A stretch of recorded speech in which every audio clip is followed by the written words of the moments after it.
स्वामी विवेकानंद की प्रेरक कहानी लक्ष्य पर ध्यान। यह उन दिनों की बात है जब स्वामी विवेकानंद अमेरिका में थे। एक दिन वो सैर के लिए निकले और घूमते घूमते एक पुल के पास पहुंचे। तभी उनकी नज़र पुल पर खड़े बच्चों पर गई। सभी बच्चे बंदूक से पुल के नीचे बहती बड़ी सी नदी में तैर रहे अंडों के छिलकों पर निशाना लगाने की लगातार कोशिश कर रहे थे। कई कोशिशों के बाद भी वो एक बार भी अंडे के छिलके पर सही निशाना नहीं लगा पाए।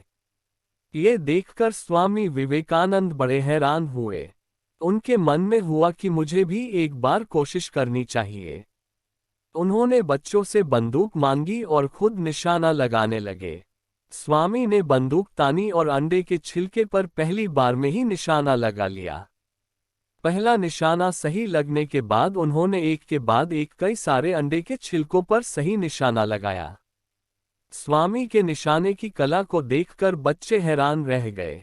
बच्चों ने स्वामी से पूछा कि आखिर वो कैसे एक के बाद एक सही निशाना लगा रहे हैं।